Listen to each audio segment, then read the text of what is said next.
guys, for today's video and for today's mini vlog, tara samahan nyo naman ako sa katangahan ko ngayong araw. Nakakaloka talagang araw na to guys. Pero bago ang lahat, may dumaan palang ice cream dito sa bahay ng pinsan ko dahil dito ako tumatambay kapag day off niya. So kung alam nyo to, ito pala yung tinatawag nilang dirty ice cream. Pero guys, murang-mura lang to pero napakasarap. Suportahan natin yung mga tulad ni kuya na tratrabaho ng marangal. Ito na lang ang ibibigay natin sa kanila na bumibili tayo sa kanila, ganun. At kailangan lang talaga nila ang suporta natin. Story time lang pala guys, no. Dati, way back nung bata pa talaga ako, may dumadaan na mama doon sa amin. Araw-araw talaga siya nakapedicab lang at matanda na talaga siya guys. As in, hindi naman totally lolong-lolo pero matanda na siya para sa akin. So ayun na nga, pagkalipas ng ilang taon, bumibili ako sa kanya pero hindi naman araw-araw dahil wala din naman kaming pera. Pag may ekstrang pera yung lola at lolo ko, bumibili ako.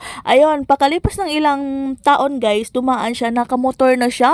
O di ba napakasaya ng puso ko guys kasi kahit hindi naman ako ang tumulong sa kanya pero masaya ako para sa kanya dahil at least level up na siya dahil hindi naman niya kaya magbike everyday. Imagine nyo yung lugar namin ikutin niya nakabike lang pero nung nakita ko siya nakamotor, goods na para sa atin, di ba? Ang kailangan lang talaga nila ay suporta natin. Bumili tayo ng product nila. I'm sure guys, masasarapan kayo dito sa dirty ice cream. At itong oras na to, parang bumalik kami sa pagkabata dahil ngayon lang kami uli nakatikim ng ganito kasi parang hindi na to dumadaan dito sa amin, parang ngayon lang uli, kaya tinawagan namin si kuya at bumili kami dahil ang dami-dami namin dyan, di ba? Ang init ng araw pero okay na tong kainin, di ba? At tinutokso-tukso ko nga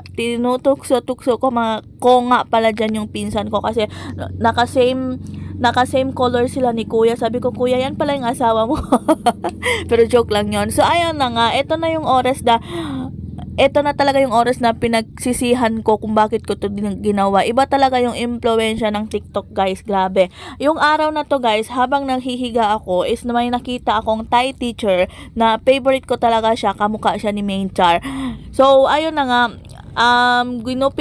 yung Thai teacher, nag-vlog siya na ginupitan niya yung bangs niya. Ang nagagandahan talaga. Ayan na naman, nabubulol talaga ako. Nagagandahan talaga ako sa pagputol niya. So, sinubukan ko sa sarili ko.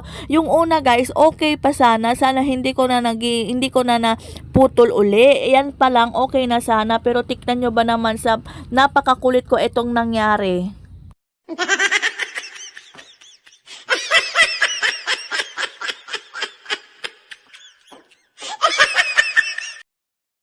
Oh my God! Wow! O, diba guys, sa sobrang katangahan ko, napanganga na lang talaga ako sa nangyari. Nako, nakakaloka talaga tong araw na to. Hindi ko talaga ina-expect na ganito ang kalalabasan. Parang hindi ko na... Ay nako, nakakaloka, na shock talaga ako at napatawa na lang talaga ako sa itsura ko kung anong naging itsura ko dyan. Para ako si Dora, hindi talaga bagay sa akin. Tignan nyo ba naman anong kinalabasan. Pasensya na nga pala kayo sa background ko, ang dami naming manok na ayan, kumakanta din yung manok habang nagbo-voice over ako. Tignan nyo ba naman yung itsura guys kung ano ang lumabas. Parang napakalayo nung nakita ko sa video ng ginawa ng Thai teacher. Pero yung Thai teacher pala is Pilipina pala yun siya guys ha.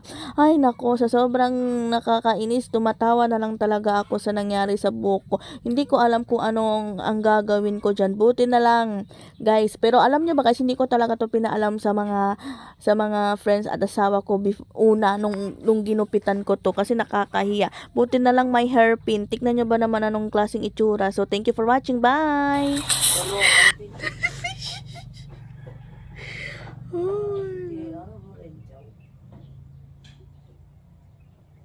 What I'm doing?